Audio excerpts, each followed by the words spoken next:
সাহসিকতার সঙ্গে সকল পরিস্থিতি মোকাবেলার আহ্বান জানিয়ে সেনাপ্রধান বলেন, দেশপ্রেমকে সর্বোচ্চ গুরুত্ব দিতে হবে। আসসালামু আলাইকুম সম্মানিত দর্শক, শুরুতে ভিডিও টাইটেল এবং থাম্বনেল দেখে বুঝতে পেরেছেন ভিডিওর বিষয়বস্তু। তাই দর্শক ভিডিওটি সম্পূর্ণ দেখবেন এবং বেশি বেশি শেয়ার করে অন্যকে দেখার সুযোগ করে দিবেন। চলুন দর্শক আমরা সর্বপ্রথম ভিডিওগুলি দেখে আসি। মাগফিরাত কামনা করি।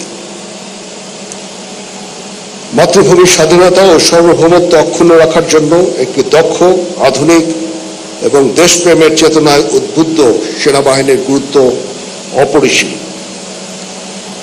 এই সেনাবাহিনীর নেতৃত্বের দায়িত্ব মূলত অফিসারগণের উপরেই বর্তায়। এই লক্ষ্যে 1974 সালে প্রতিষ্ঠিত হয় বাংলাদেশ মিলিটারি একাডেমি। কালক্রমে এই মিলিটারি একাডেমি সুনামের সাথে তার দায়িত্ব পালন করে এবং আজকে এটা একটা আন্তর্জাতিক খ্যাতিসম্পন্ন মিলিটারি একাডেমিতে পরিণত হয়েছে।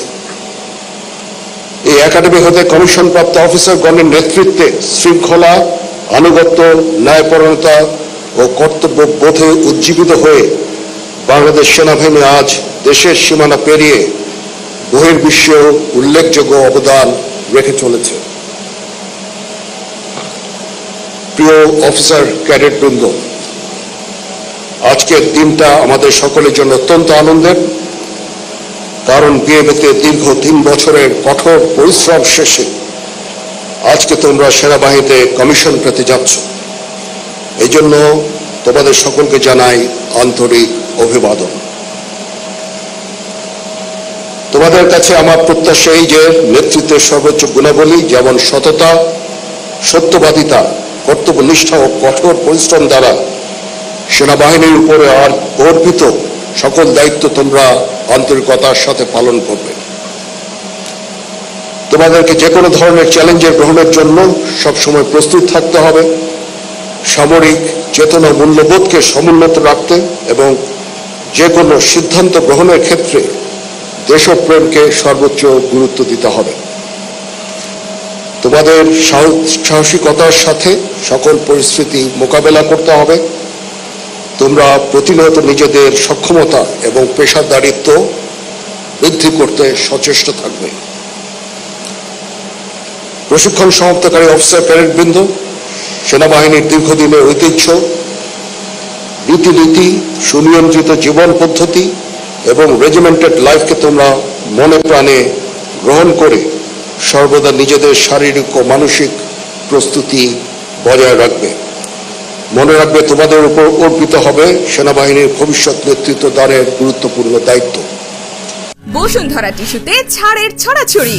বসুন্ধরা টিস্যু নিয়ে এলো নিশ্চিত ছাড়।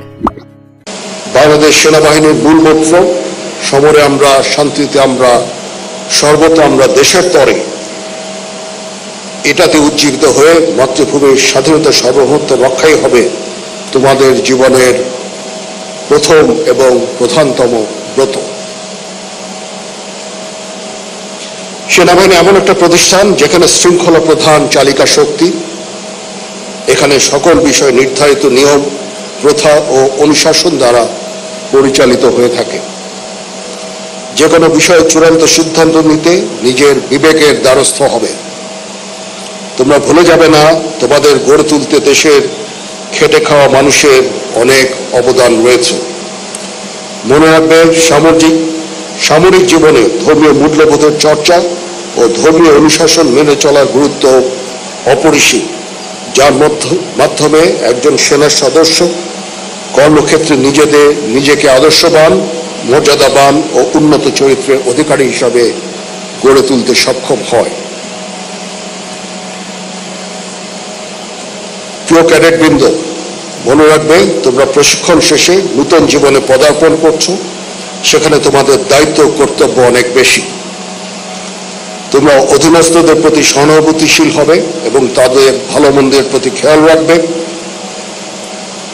সর্বদা অধীনস্থদের সুপ্রশিক্ষিত করে গড়ে তুলবে এবং তাদের সামনে নিজেকে উদাহরণস্বরূপ উপস্থাপন করবে। তোমাদের প্রশিক্ষণের দক্ষতা বৃদ্ধির জন্য সর্বদা সচেষ্ট থাকবে। তাহলেই তোমরা কর্মক্ষেত্রে সফল হতে পারবে। উপস্থিত প্রশিক্ষণার্থীবৃন্দ, তোমাদের প্যারেড আজকে আমাকে মুগ্ধ করেছে।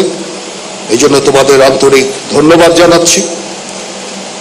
নবীন নেতৃত্ব তৈরির লক্ষ্যে কোর্সের প্রশিক্ষণ সফলভাবে সম্পন্ন করার জন্য একাডেমির কমান্ড্যান্ট, সংশ্লিষ্ট সকল অফিসার, জেসিও, এনসিও, সৈনিক এবং অসামরিক কর্মকর্তা ও কর্মচারীদের জানাচ্ছি আন্তরিক ধন্যবাদ। প্রশিক্ষণে সর্ববিষয়ে শ্রেষ্ঠত্বের জন্য সোর্ড অফ অনার এবং একই সাথে সেনাবাহিনী প্রধান স্বর্ণপদক বিজয়ী battalion senior under commander Abdullah Al আরাফাতকে আমি আন্তরিক অভিনন্দন জানাচ্ছি। আমি অভিনন্দন জানাচ্ছি কমিশনপ্রাপ্ত অফিসারগণের গর্বিত মাতাপিতা ও অভিভাবকদের। আরও ধন্যবাদ জানাচ্ছি অভ্যাগত অতিথিবৃন্দকে, যাদের সানুগ্রহ উপস্থিতি আজকের এই আয়োজনকে বর্ণিল করেছে এবং নবীন অফিসারদের অনুপ্রাণিত করেছে। আমি আপনাদের সকলের সুখ, সমৃদ্ধি, সুস্বাস্থ্য, গৌরবময় ভবিষ্যৎ কামনা করছি। মহান আল্লাহ তাআলা আমাদের সহায় হন। আল্লাহ। গতকাল আগরতলায় বাংলাদেশের সহকারী হাই কমিশনে যে হামলা হয়েছে, ভাঙচুর হয়েছে, পতাকা পোড়ানো হয়েছে, খুব স্বাভাবিকভাবে সেটা বাংলাদেশে খুব ওয়াইড স্প্রেড প্রতিবাদ ট্রিগার করেছে। সামাজিক মাধ্যমে তো বটেই, মাঠে রাজপথেও সেটা হয়েছে। ঢাকা ইউনিভার্সিটিতে ছাত্ররা একত্র হয়েছেন, দলে দলে প্রতিবাদ করেছেন, মিছিল করেছেন, স্লোগানে ভরিয়ে তুলেছেন। আমাদের সার্বভৌমত্বকে রক্ষা করার জন্য তারা প্রতিজ্ঞাবদ্ধ হয়েছেন। চমৎকার, অসাধারণ ব্যাপার। এর মধ্যে একটা খুব গুরুত্বপূর্ণ ফাইন্ডিং আমার আছে, অনেকের কাছেই তাই আমি ইনফ্যাক্ট ফেসবুকের থেকেই পেলাম এবং আমার মন ভরে গেছে। সেটা হলো জগন্নাথ হলের আমাদের সনাতন ধর্মের ছাত্ররা মিছিল করেছেন ভারতীয় আধিপত্যবাদের বিরুদ্ধে। এক অসাধারণ ব্যাপার, এটা একটা দুর্দান্ত ব্যাপার। আমি এক্সক্লুসিভ একটা ভিডিও করেছিলাম আমাদের হিন্দু সম্প্রদায়ের ভাই বোনদের কাছে, তাদের উদ্দেশ্যে।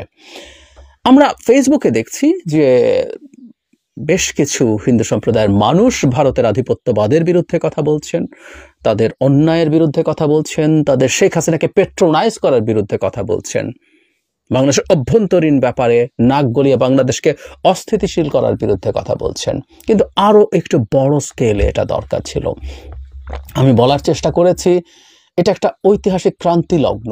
বাংলাদেশ স্টেটটা একটা অভ্যুত্থান পরবর্তীতে পরিস্থিতিতে ভলেটাইল অবস্থায় আছে, ক্রাইসিসের মধ্যে আছে। এই ক্রাইসিসের সময়ে এই সম্প্রদায়ের মানুষরা, কারণ মূল নাটকটা তৈরি হচ্ছে তাদেরকে কেন্দ্র করে, তাদেরকে ভিত্তি করে, তাদের ভিকটিমহুড দেখা, তাদেরকে ভিত্তি করে তারা ভিকটিম হয়েছে অন্যায়, অত্যাচার, নিপীড়নের। সুতরাং তাদের জায়গা থেকে যদি কথাটা বলা হয় যে না, আমরা নিপীড়িত নই, আমাদের কিছু সমস্যা আছে, একটা এইরকম অঞ্চলে একটা সংখ্যালঘু সম্প্রদায়ের মানুষ, সেটা।